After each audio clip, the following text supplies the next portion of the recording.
Assalamualaikum. Sebelum menyimak konten ini, mari kita dukung kanal dakwah ini agar berkembang dengan cara subscribe dan nyalakan loncengnya. Jazakumullah khairan katsiro. Innal hamdalillah nahmaduhu wa nasta'inuhu wa nastaghfiruh wa na'udzu billahi min syururi anfusina wa min sayyiati a'malina may yahdihillahu fala mudhillalah wa may yudlil fala hadiyalah. Asyhadu an la ilaha illallah wahdahu la syarikalah wa asyhadu anna Muhammadan abduhu wa rasuluh alladzi la nabiyya ba'dah, amma ba'd. Allahu akbar, la ilaha illallah, wallahu akbar walillahil hamd. Para hadirin jamaah salat Idul Adha rahimani wa rahimakumullah. Di antara nabi atau rasul yang memiliki ketabahan, ketangguhan dan kesabaran yang luar biasa dalam menghadapi segala ujian dan perintah dari Allah Subhanahu wa taala, itu Al-Quran menyebutkannya ulul azmi, nabi-nabi yang memiliki ketangguhan dan kesabaran. Ulul azmi ini ada 5 nabi. Yang pertama adalah Nabi Nuh, Nabi Ibrahim, Nabi Musa, Nabi Isa, dan terakhir adalah Nabi Muhammad alaihi salatu wassalam. Dari 5 nabi tersebut yang Al-Quran menjelaskan secara rinci dan detail terkait dengan perjalanan hidupnya, bahkan terkait dengan kesabaran dan ketabahan dan juga keyakinan kepada Allah dalam menunaikan segala perintah dan larangan Allah Subhanahu wa taala, adalah Nabi Ibrahim alaihissalam. Bahkan sebagai bentuk kemuliaan Allah kepadanya, Allah membuat atau memberi nama salah satu surat dalam Al-Quran dengan surat Ibrahim.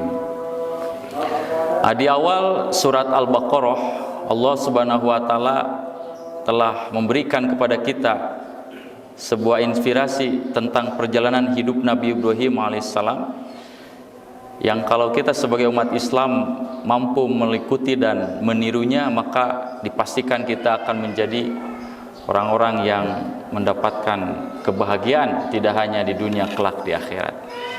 Di dalam surat Al-Baqarah ayat 124, dengan tegas Allah Subhanahu wa taala menyatakan, A'udzubillahi minasyaitonirrajim, wa idzibtala Ibrahima rabbuh bikalimatin fa'atammahun. Dan ingatlah ketika Ibrahim diuji oleh Tuhannya Allah Subhanahu wa taala bikalimat, dengan berbagai macam kalimat, perintah-perintah dan ujian-ujian dari Allah Subhanahu wa taala, fa'atammahun. Ibrahim mampu melaksanakan ujian ini dengan sempurna. Jadi tidak dilakukan dengan semaunya atau saka daekna, saka sampurna, saka elingna mungkin. Tapi Ibrahim itu tamam. Dia melakukan ujian itu dengan penuh kesempurnaan sesuai dengan SOP yang telah Allah tetapkan dalam syariatnya. Nah, dari ujian inilah Ibrahim mendapatkan posisi, reputasi yang sangat luar biasa. Bahkan dia diberikan gelar Abul Anbiya, mbahnya, nenek moyangnya para nabi. Jadi semua nabi-nabi yang lahir setelahnya itu secara syariat itu mengikuti jejak perjalanan Ibrahim alaihissalam. Kata Allah, ini ja'iluka linnasi imama, maka karena kamu telah lulus mendapatkan dari apa yang telah aku tetapkan, yaitu berupa ujian-ujian, aku akan jadikan kau sebagai imam, sebagai pemimpin besar, tokoh yang sangat luar biasa, yang dihormati, yang dimuliakan. Tidak ada ikhwan fiddin, aidin aidat rahimani wa rahimakumullah, nabi yang sangat disanjung oleh berbagai kaum kecuali Nabi Ibrahim.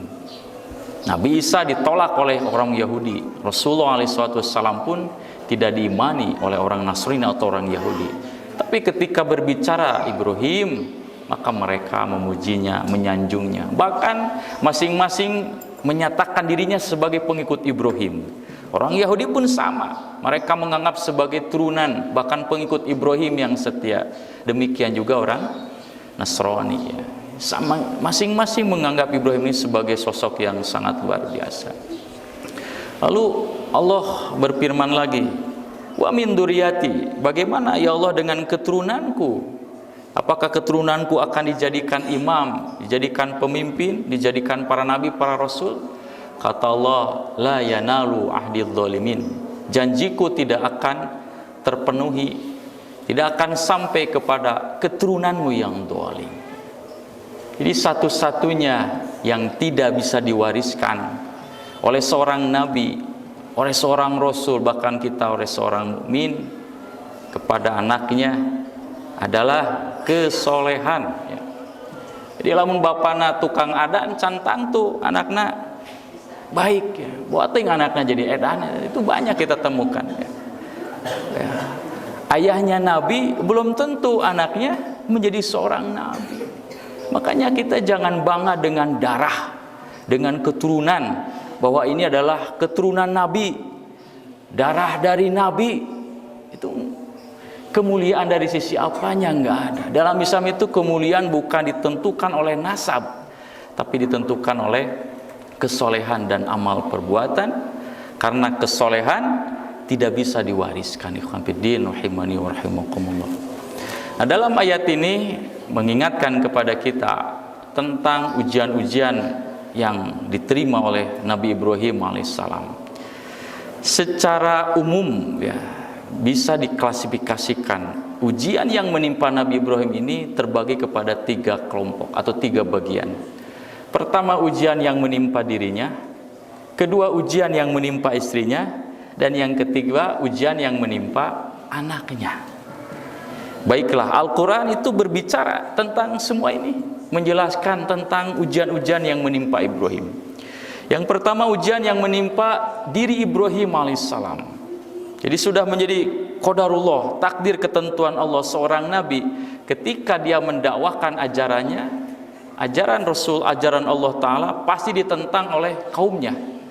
Maka resiko dan konsekuensi yang dihadapi oleh dirinya adalah berupa minimal pengusiran, maksimal pembunuhan. Itu lumrah, dan itu memang terjadi kepada Nabi Ibrahim alaihissalam. Nabi Ibrahim diutus di sebuah komunitas, sebuah masyarakat, sebuah kaum yang hampir semua musyrik. Tidak pernah ada yang menyembah Allah Subhanahu wa taala. Semua menyembah berhala selain Allah Subhanahu wa taala.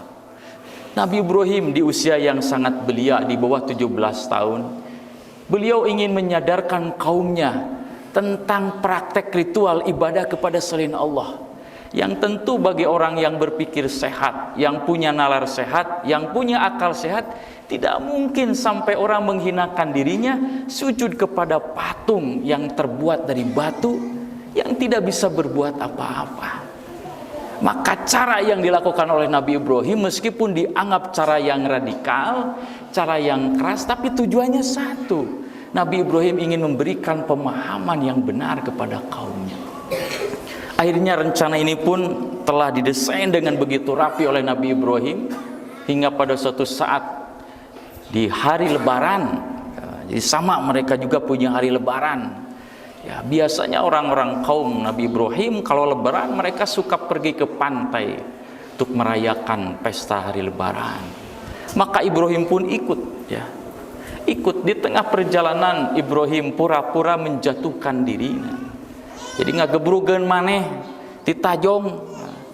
Nah, jadi kemudian ketika dia menjatuhkan dirinya, kemudian dia meminta izin kepada kaumnya, maaf cenah, aduh hampura simkuring teu tiasa ngiring sareng anjeun tingali cenah ieu sampean lamokot ku getih ku darah. Sok anjeun ti payun cenah nya, engke simkuring baris nyusul. Akhirnya di saat itu Ibrahim berdusta kepada kaumnya. Ini dusta pertama ya. Maka kaumnya percaya terhadap apa yang dilakukan oleh Ibrahim. Akhirnya ketika kaumnya telah meninggalkan dirinya, maka Ibrahim berbalik arah. Dia kembali ke tempatnya, kemudian dia mendatangi tempat ibadah. Yang di sana sudah tersedia mungkin puluhan atau ratusan patung. Dari mulai patung anak, patung dewasa, patung yang luar biasa. Kemudian di hadapan patung-patung itu ternyata sudah banyak makanan-makanan yang tersedia. Sasaji, sasajen meureunana. Neangan kabarokahan kaeta patung. Ya, karena kebiasaan kaumnya itu sebelum mereka berangkat ke pantai, mereka membawa berbagai macam makanan, tumpeng merenya, kayak sangu koneng gitu, kayak bakakak, kayak eno gitu. Mereka sajikan. Ya, nanti ketika pulang diambil lagi dimakan. Da apaleun patung nage tebekieun teh. Jadi neangan barokah nya. Siga ka ustad eta mikeun cai mikeun dahareun. Lain keur ustad, ku didoaan dibawa dewe. Aduh karunya pisan. Ikhwan fiddin rahimani wa rahimakumullah. Akhirnya dengan nada melecehkan, dengan nada menghinakan, Ibrahim berkata kepada patung itu, "Ala ta'kulun? Kenapa kalian tidak memakannya? Ini makanan ada di hadapan kalian tapi kalian tidak mau memakannya. Malakum la tantiqun? Kenapa kalian tidak mau berbicara?" Ditita dahar tedayak di dahar, ditanya dengan jawab. Keheul ta Ibrahim teh kabenaran mawa kampak. Akhirnya dihancurkan semua patung-patung itu. Bahasa Quran itu faja'alahum juzazan. Ibrahim menjadikan patung itu hancur dengan berkeping-keping. Illa kabirulahum, kecuali satu patung yang besar yang dia biasa biarkan hidup. Bising ka Ibrahim dituduh nembleukeun ka eta patung nu pangbadagna bari digantungkeun tah kampakna nu luar biasa. Inilah maksud Ibrahim itu, ingin menyadarkan kaum. Akhirnya benar saja ketika raja dan masyarakat pulang dari pantai, kemudian mereka menuju tempat ibadahnya untuk mengambil makanan sebagai sasaji atau sasajen. Ternyata mereka dengan kagetnya patung-patungnya telah hancur, kemudian makanannya telah berantakan. Marah raja ini. Saha cenah nu wawanian ngalakukeun? Nyelakakeun ngancurkeun berhala-berhala kami. Innahu laminadz dzalimin. Ia termasuk orang-orang yang zalim.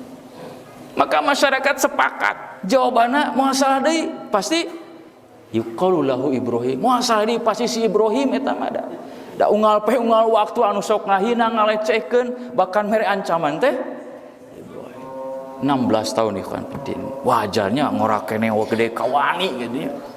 Luar biasa. Akhirnya Ibrahim dipanggil di waktu yang telah diatur ditentukan, kemudian masyarakat dipanggil, kemudian Ibrahim disedang oleh Raja Namrud, raja yang sangat zalim.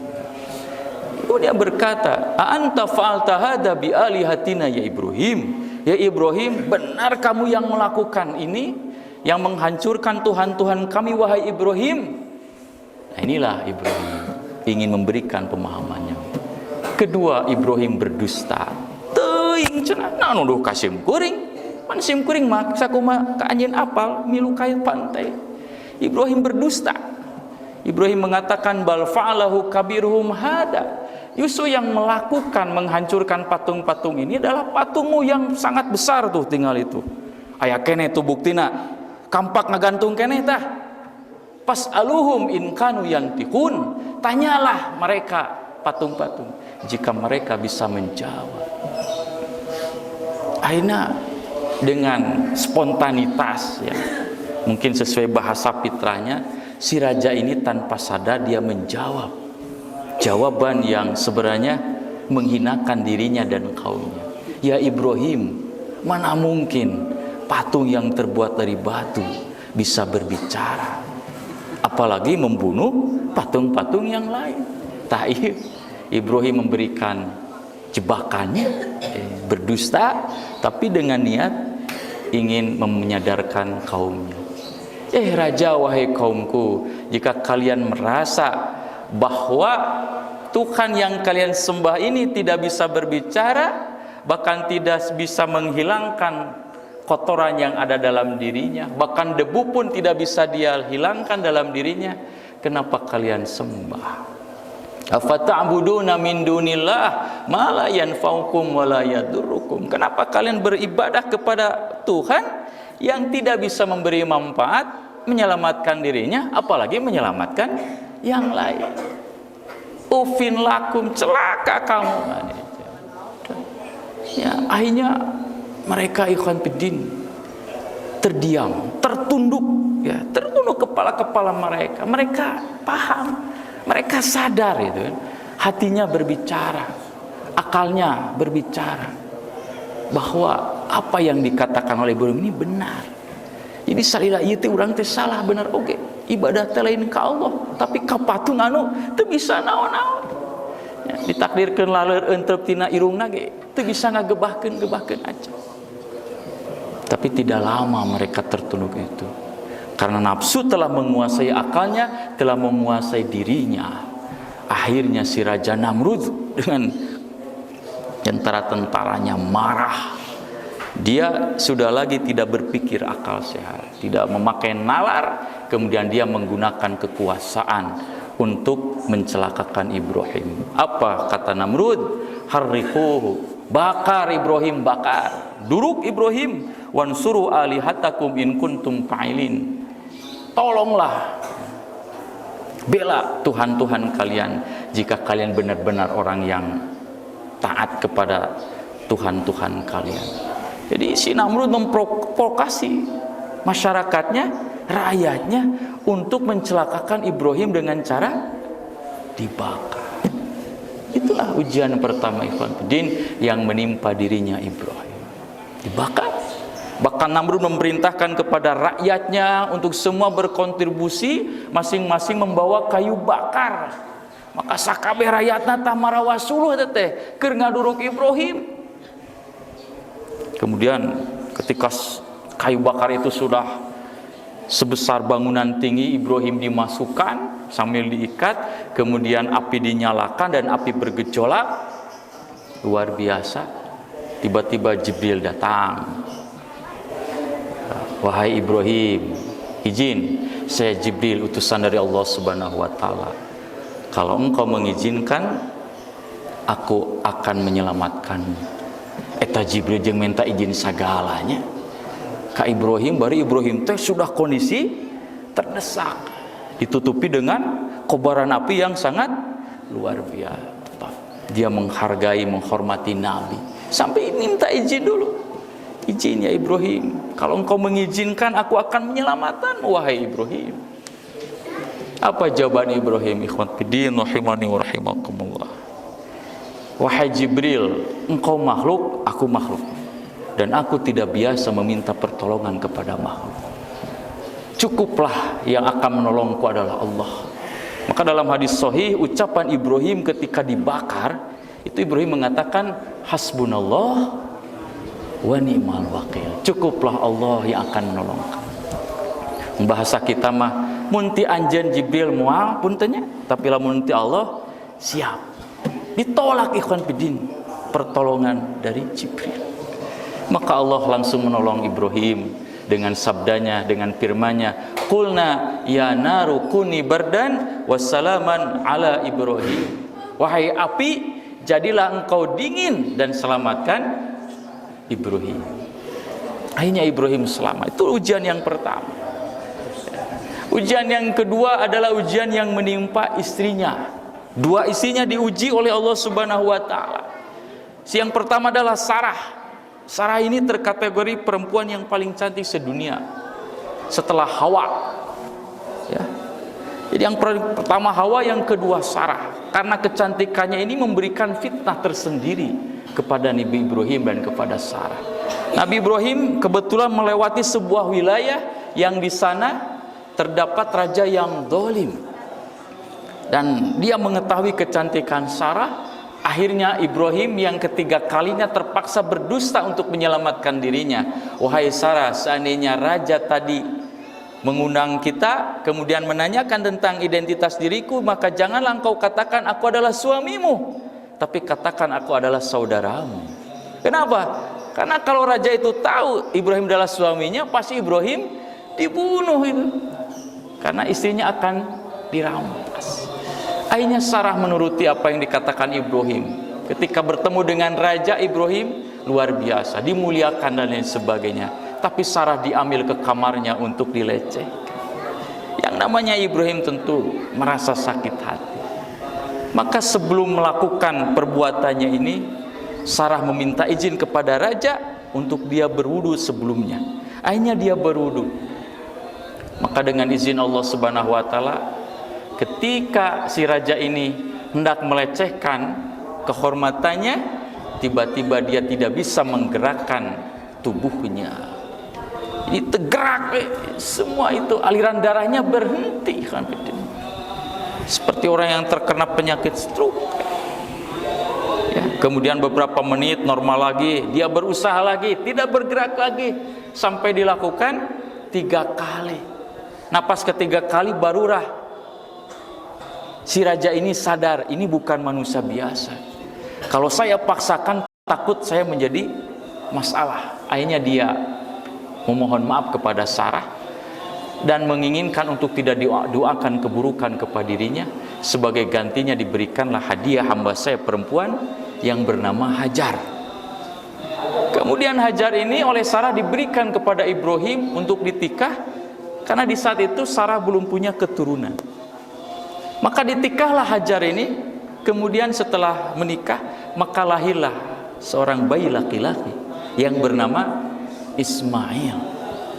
Ujian berikutnya datang kepada Hajar, yaitu Allah memerintahkan agar Ismail dan Hajar ini dipindahkan dari Palestina ke Makkah atau ke Mekah Al-Mukarramah. Bisa dibawa itu bayi dalam kondisi yang masih mungil, masih balita, masih menyusui. Akhirnya dibawa ke sebuah tempat yang tidak ada kehidupan. Tidak ada manusia, tidak ada binatang, bahkan tumbuh-tumbuhan pun tidak ada yang mau tumbuh, saking kering kerontangnya. Setelah ditempatkan di tempat Makkah ini, Ibrahim pergi begitu saja. Kemudian dikejar oleh istrinya, yaitu Hajar. Ya Ibrahim, akang rek angkat ke mana? Tega akang ninggalkeun abdi sarengkun anak di tempat anu teu aya naon-naon. Teu dijawab ku Ibrahim teh nya. Udah memang parentana ulah dijawab. Diudag deui dengan pertanyaan yang sama. Tetap saja pas ketiga kalinya Hajar mengatakan, amarakallahu bihada, wahai Ibrahim, apakah ini perintah Allah? Cek Ibrahim teh, muhun ieu teh perintah ti Allah. Idan la yudayuna, kalau ini perintah dari Allah, maka Allah tidak akan menyia-nyiakan kamu. Akhirnya Ibrahim pun pergi di tempat yang sudah tidak terlihat oleh Hajar. Ibrahim mengangkat kedua tangannya sambil berdoa, Rabbana inni askantu min dzurriyyati biwadin ghairi zar'in inda baitikal muharram. Ya Allah, aku telah menempatkan sebagian keturunanku di tempat yang tidak ada tetumbuhan, di dekat rumahmu yang dimuliakan, yaitu Mekah, Ka'bah. Rabbana liyuqimus shalah. Ya Allah, jadikanlah kelak penghuni-penghuninya orang yang selalu mendirikan salat. Waj'al af'idatan minan nas tahwi ilaihim. Juga orang-orang yang pernah melihat tempat ini selalu merindukan kepada tempat ini. Maka tidak ada pernah bosan orang melakukan ketika telah menginjakkan kakinya ke kota Mekah. Itulah ujian yang kedua, ikhwan fillah. Dan ujian yang ketiga adalah ujian yang menimpa anaknya. Akhirnya Ibrahim pun pergi meninggalkan Ismail. Berapa tahun kemudian, ya 10 tahun mungkin, tiba-tiba Ibrahim berkunjung lagi. Kemudian bertemu dengan istri dan bertemu dengan anaknya. Pertemuan yang sangat luar biasa ya. Pertemuan kerinduan, kekangenan seorang ayah kepada anak, wah sangat luar biasa. Akhirnya baru beberapa malam Ibrahim tinggal di tempat itu. Ibrahim bermimpi 3 malam berturut-turut bermimpi dengan mimpi yang sama. Itu apa mimpinya? Ya bunaya, inni ara fil manam anni adbahuk. Wahai anakku, sesungguhnya aku bermimpi. Dalam mimpi itu aku harus menyembelihmu. Dan Nabi sudah paham kalau mimpi Nabi itu adalah wahyu. Kemudian apa jawaban Ismail? Ya abatif alma tu'mar satajiduni insyaallah minas sabirin. Wahai ayahku, lakukan apa yang diperintahkan, engkau akan mendapati aku sebagai orang saleh. Nah, inilah ya, didikan dari Ibrahim kepada Siti Hajar yang ditinggalkan bertahun-tahun di tempat yang kering kerontang, tanpa dibesuk, tanpa didatangi, tapi luar biasa. Memberikan pendidikan yang sangat luar biasa kepada anaknya, sehingga muncul jawaban-jawaban yang sangat luar biasa. Akhirnya ketika dua-duanya telah aslama, telah siap, telah pasrah, ya, mendapat perintah dari Allah, wa tallahu lil jabin. Kemudian Ibrahim membaringkan, digolerkeun teh Ismail teh nya ku Ibrahim teh. Geus tingali gereselkeun kitunya. Ya. Pas digereselkeun teh badog teh teu teurah atuh. Ya, karena ikhwan fiddin yang namanya nabi ya atau rasul itu dimuliakan oleh Allah. Fisiknya pun dimuliakan. Ibrahim tidak terbakar oleh api, Yunus tidak dimakan oleh ikan, Ismail tidak mati oleh sembelih. Nah, ketika Ismail sudah dibaringkan dan akan disembelih, maka wanadainahu ayya Ibrahim, kami bernyeru wahai Ibrahim, qad shaddaqta ru'ya. Hup, jangan teruskan. Sampai di sini cukup. Qad shaddaqta ru'ya, engkau telah membenarkan mimpimu. Inna kadzalika nadzil muhsinin, kami akan balas orang yang telah berbuat baik. Akhirnya wafadainahu bidzibhin adim, kami ganti Ismail ini dengan sembelihan yang besar. Riwayat mah cenah nalika Ibrahim ningali ka tukang teh ujug-ujug aya domba gede, domba besar. Ya. Lain domba Garut, komo domba kuring malah domba besar. Wa tarakna alaihi fil akhir. Kami wariskan proses menyembelih domba, kambing ya, sebagai bentuk ketaatan untuk menghilangkan karakteristik, menghilangkan sifat-sifat kebinatangan yang ada dalam diri kita. Itu adalah berawal dari Ibrahim. Kemudian kami wariskan syariat ini untuk generasi kemudian sampai hari kiamat. Nah, itulah ikhwan fiddin rahimani wa rahimakumullah. Jadi kita ada di 10 Zulhijjah ini hakikatnya adalah untuk mengenang sejarah masa lalu, yaitu terkait dengan perjalanan hidup orang yang sangat istimewa, yang sangat luar biasa, yaitu antara Ibrahim, istrinya Hajar, dan juga anaknya Ismail.